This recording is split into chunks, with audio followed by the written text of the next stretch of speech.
अस्सलाम वालेकुम, good evening all honourable doctors. आज का हमारा सेशन है लेकेसिस। आज हम बात करेंगे इसके सेकंड सेशन पर। फर्स्ट सेशन में हमने इसके थीम को देखा, इसके की नोट क्या है, जिसमें थीम भी उसका शामिल था, और इसकी मुख्तलिफ स्टेजेस और माइंड रूब्रिक्स को डिस्कस किया। आज का जो सेशन है ये इसका सेकंड सेशन है, इसमें हम इसके मजीद रूब्रिक्स को डिस्कस करेंगे। तो लेकेसिस म्यूटस, जिसकी शेप एक कॉइल्ड स्नैक की तरह है, इसको सरपेंट स्नैक भी कहते हैं।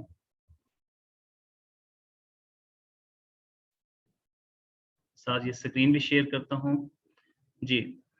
तो लेकेसिस म्यूटस, जिसकी शेप आप देखें कॉइल्ड स्नैक या सरपेंट स्नैक भी इसे कहा जाता है। तो इसकी जितनी भी एनर्जी है ये इसकी स्पाइन में स्टोर होती है। और लेकेसिस में जो एनर्जी है वो कौन सी है? सेक्सुअल। इसका जो की नोट है, इसका थीम है, इसके अंदर सेक्सुअल टेंशन पाई जाती है। तो ये एनर्जी इसकी बॉडी के अंदर स्टोर होती है, और अगर इसको आउटलेट नहीं मिलता, जब ये बहुत ज्यादा ओवर स्टिमुलेट हो जाती है तो इसको आउटलेट चाहिए होता है। और जब आउटलेट नहीं मिलता तो फिर ये पेशेंट चिड़चिड़ा हो जाता है, इसको गुस्सा आना शुरू हो जाता है, इसका मिजाज खराब हो जाता है, ये डिरेल हो जाता है, और इसके अंदर बहुत सारी कॉम्प्लिकेशन जिसमें हिस्टेरिया ये भी आ जाता है इसके अंदर। तो इसके हमने मुख्तलिफ फेसेस को डिस्कस किया था, जिसमें फर्स्ट फेस हमने लोकेसिटी को देखा था, जेलिसी, एंगर, एगोटिज्म और पेरोनिया को। देखिए इसका आउटलेट क्या है। इसका आउटलेट इसकी लोकेसिटी है। मैंने फर्स्ट सेशन में आपके साथ शेयर किया था कि इसकी जो बॉडी डिस्चार्ज होते हैं वो दो तरह के होते हैं, या तो वो फिजिकली डिस्चार्ज होते हैं या फिर वो मेंटली डिस्चार्ज होते हैं। फिजिकली डिस्चार्ज में क्या आता है, जैसे अगर मेंसेस सप्रेस हैं तो फीमेल की कंडीशन क्या होगी? बड़ी खराब होगी। पेशेंट कहती है कि डॉक्टर जब जब मेंसेस नहीं आते ना तो मैं बहुत चिड़चिड़ी होती हूँ, मेरे मिजाज बहुत खराब होता है, मेरी तबीयत बहुत खराब होती है, लेकिन जैसे ही मेंसेस आते हैं तो मैं बिल्कुल ठीक हो जाती हूँ। तो ये फिजिकल डिस्चार्ज है।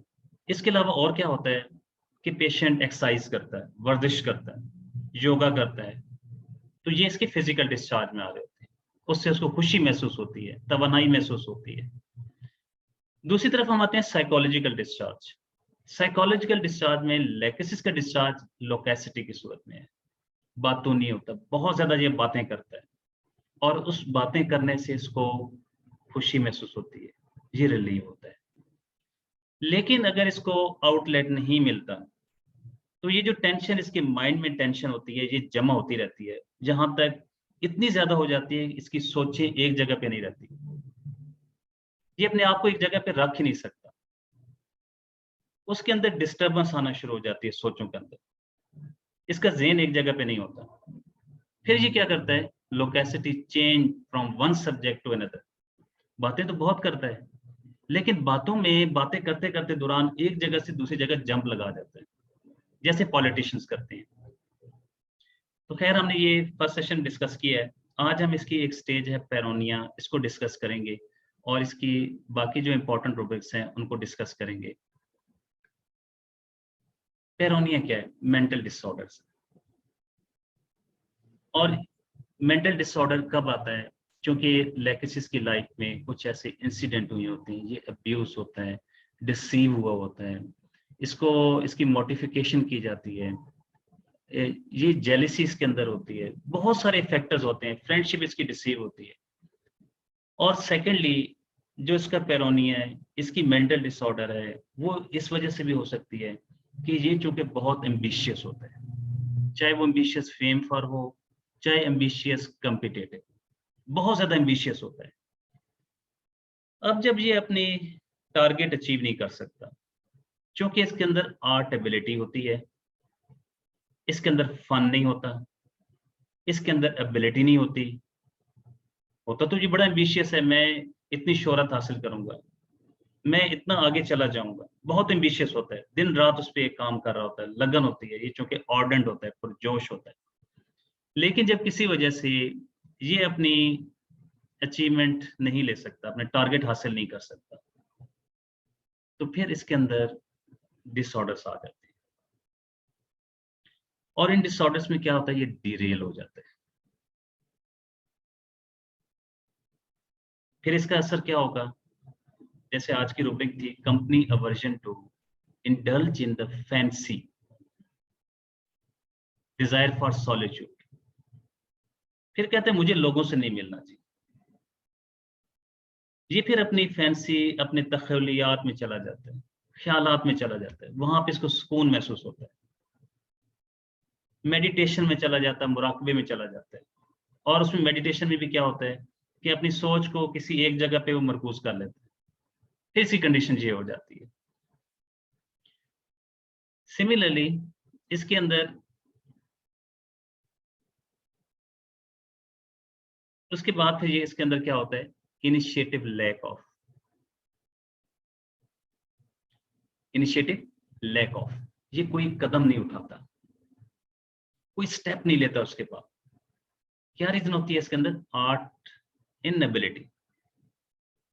इनएबिलिटी, क्योंकि इसको डर होता है, फियर बिट्रेड ऑफ बीइंग, कहीं फिर मेरे साथ धोखा ना हो जाए, फियर अंडरटेकिंग एनीथिंग ऑफ, कोई जिम्मेदारी नहीं लेता ये, क्योंकि ये पहले फेल हो चुका होता है, किसी न किसी वजह से टारगेट को अचीव नहीं करता, तो result fear betrayed of being, fear undertake anything, इसके पीछे क्या होता है कि ये डिसीव हुआ होता है, इसके अंदर आर्ट इनएबिलिटी होती है, इसी वजह से नया कोई भी स्टेप ये नहीं लेता। इसके बाद एक और इसमें आता है delusion poison, medicine being poison by. अक्सर पेशेंट कहते हैं कि डॉक्टर मैंने फलां कैप्सूल खाया, फलां मैंने हकीम की दवाई इस्तेमाल की, फलां मैंने डॉक्टर की दवाई खाई, उसके बाद से मेरी तबीयत खराब हुई। तो इसको कहते हैं delusion poison, medicine being poison by. अच्छा, इसको ना एक और सेंस में भी आप ले सकते हैं पॉइजन को। मेडिसिन क्या होती है, जो आपको रिलीव करती है, आपको सुकून देती है, आपको बीमारी से नॉर्मल स्टेट की तरफ लेके आती है, वो आपकी मेडिसिन होती है। अब इसके लिए जो इसकी मेडिसिन है वो इसके दोस्त भी हो सकते हैं, इसके बच्चे हो सकते हैं, इसके आईपीआर हो सकते हैं, जिनसे इनको सुकून चाहिए होता है। पॉइजन का मतलब ये होता है जहर। अब जहर क्या होता है, जहर आपकी बॉडी के अंदर जब जाती है तो आपके ब्लड के अंदर शामिल हो जाती है, और वहां पे जाके ये सेल्स को डिस्ट्रॉय करना शुरू कर देती है, आपको डेथ की तरफ लेके चल जाती है। यहाँ पे जहर से मुराद दोनों सेंस में लिया जाता है, डायरेक्ट में भी और इनडायरेक्ट में भी। इनडायरेक्ट मेटाफोरिकली जहर का मतलब ये होता है कि दूसरों की जो कड़वी बातें होती हैं वो इसको पॉइजन करती है। बच्चा बदतमीजी से इससे बात करेगा, आईपीआर इससे बदतमीजी से बात करेंगे, फिर क्या होता है, ये कहता है ये delusion injured, being injured is surrounding by, मुझे तकलीफ होती है। इंजरी कहते हैं जख्म देना, किसी को जख्म तकलीफ देना, कहते हैं मुझे उन बातों से फिर तकलीफ होती है। सराउंडिंग बाय, सराउंडिंग से मुराद उसके आसपास आईपीआर। और दूसरे सेंस में आप इसको किस सेंस में ले सकते हैं, डॉक्टर मुझे सर्दी लग गई, मैंने आइसक्रीम खा ली, उसके बाद मेरा गला खराब हो गया, मुझे तकलीफ हो गई, मेरा पेट खराब हो गया, डॉक्टर मुझे ठंडी हवा लग गई। तो delusion injury, being injured is surrounding by his. Doctor, मैंने बाहर बाजार में गया, वहां से मैंने चाट खा लिया, उसके बाद मेरी तबीयत खराब हो गई। तो ये इसको आप इस सेंस में भी ले सकते हैं, delusion injury, being injured is surrounding by his. और लैकेसिस के पेशेंट हमेशा आपको रीजन बताएगा, ऑब्जेक्टिव रीजनेबल, वो बताएगा कि जी मैंने वो चाट खाया, उसके बाद मेरी तबीयत खराब हुई।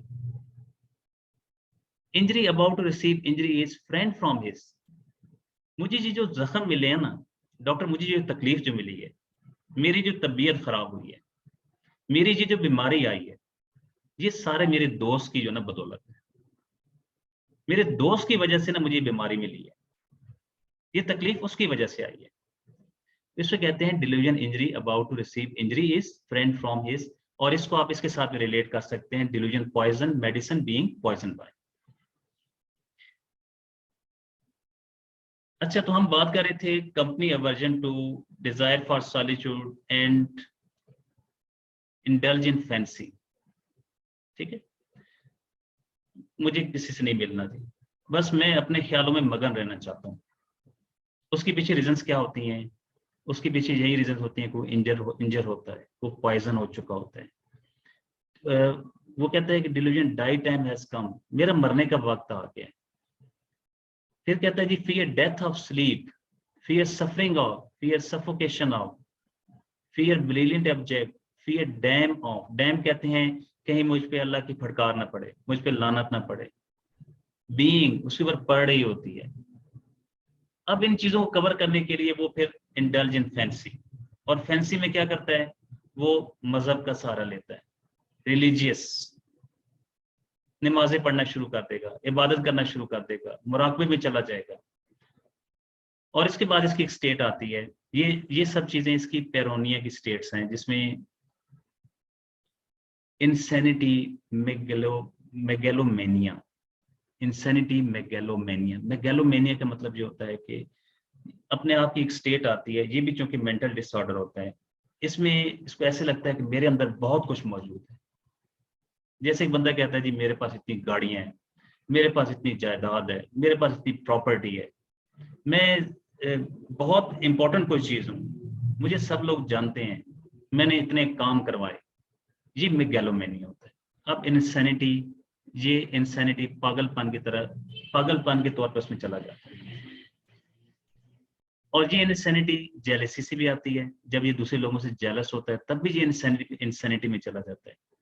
फिर ये कहता है कि delusion laugh at and mock at me, लोग मेरा मजाक उड़ाएंगे। Delusion injury, about to receive injury is friend from. Delusion influence, one is under a powerful. ये सब इसके मेगैलोमेनिया की स्टेट होती है, पेरोनिया की स्टेट होती है, मेंटल डिसऑर्डर की, कि जब ये मेंटल डिसऑर्डर में चला जाता है तो फिर ये delusion super human is control is under super human, मैं तो किसी और के कंट्रोल में हूँ, मेरी तो अल्लाह ताला से बातें हो रही हैं, मेरी गॉड से बातें हो रही हैं, मैं किसी और के असर में हूं। और इसके साथ वो कहता है डिलीरियम, मैनाइकल, दो स्टेट इसमें आती हैं, डिलीरियम भी है, डिरेल भी हो चुका है, और मैनाइकल कहते हैं पागलपन, जुनूनी हद तक वो पागल हो चुका होता है।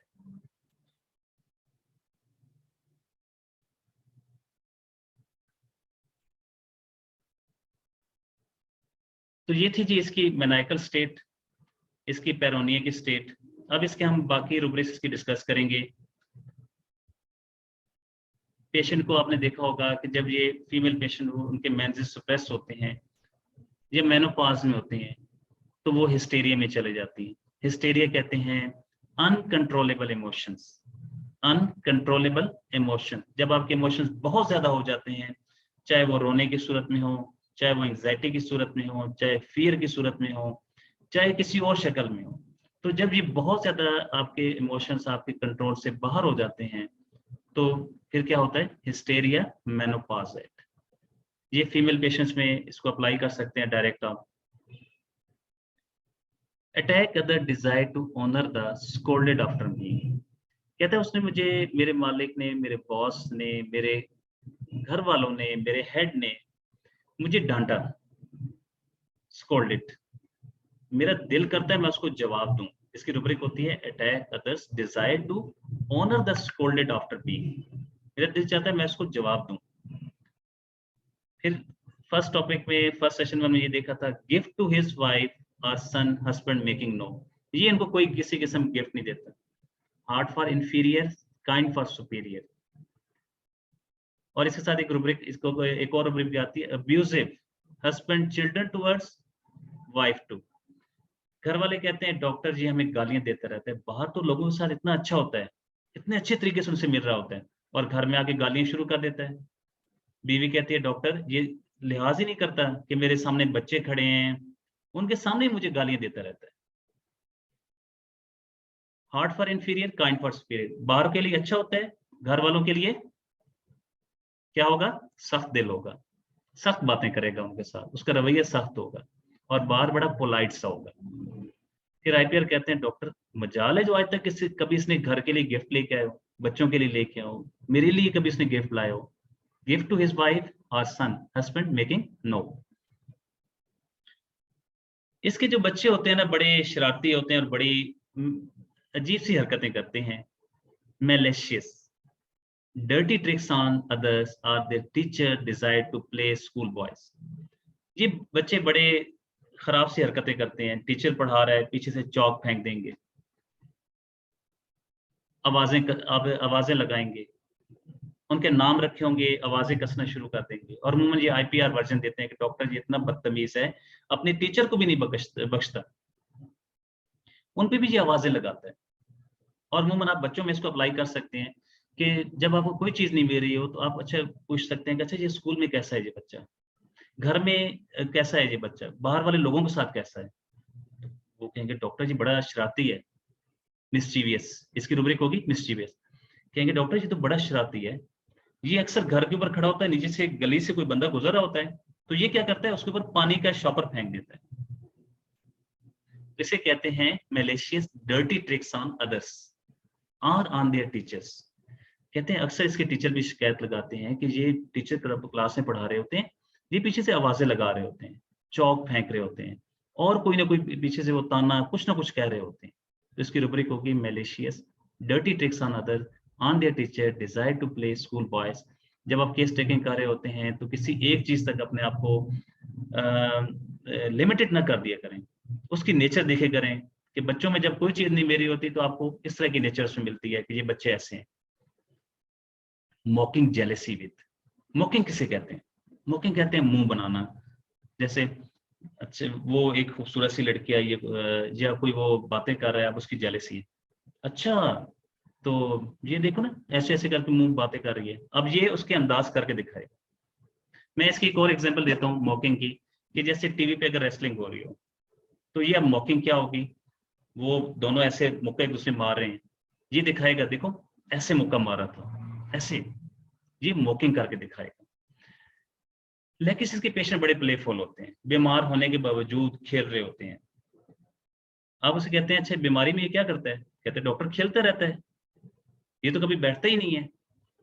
तो प्लेफुल, इसके अंदर लपेसिटी जेलसी कूट कूट के भरी होती है।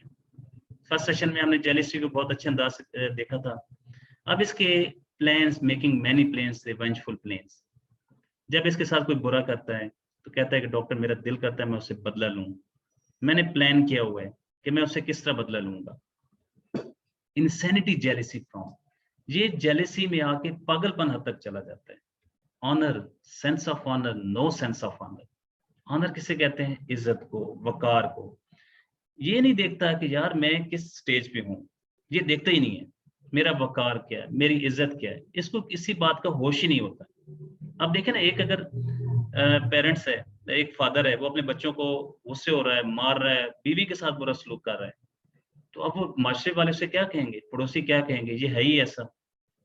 अब इससे कोई एहसास नहीं होता कि बाहर के लोग क्या कहेंगे।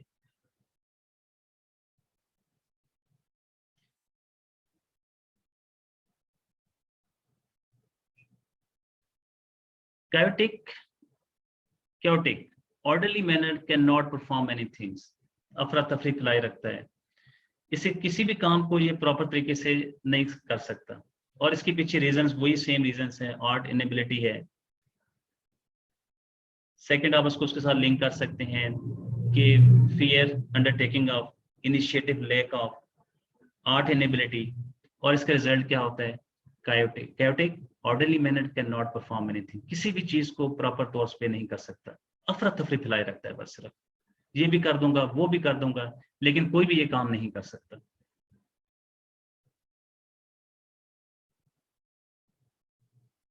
परसिस्ट इन नथिंग, ये इसी के साथ इसको आप रिलेट करेंगे, persist in nothing.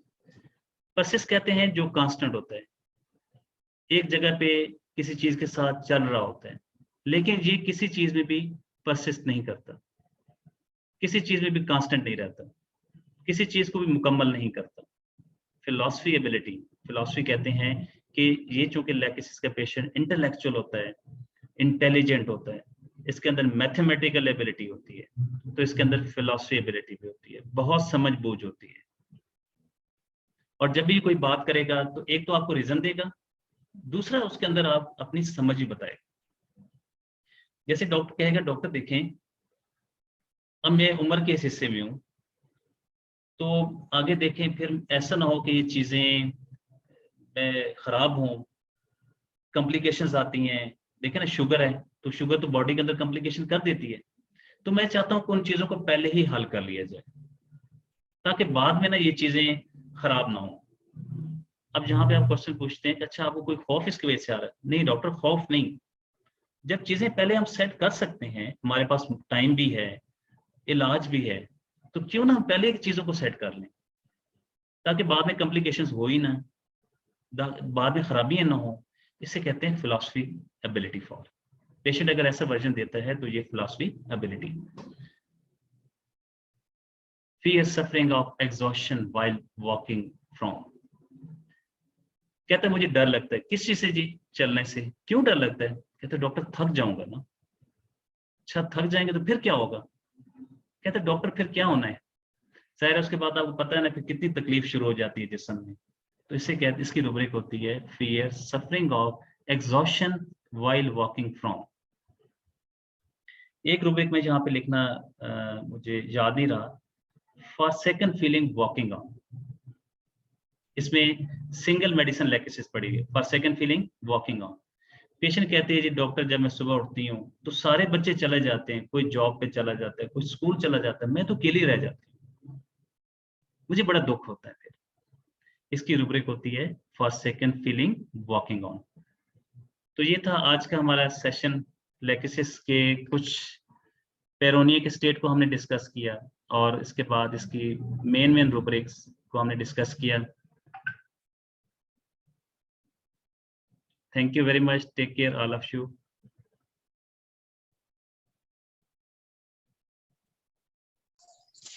Thank you, sir.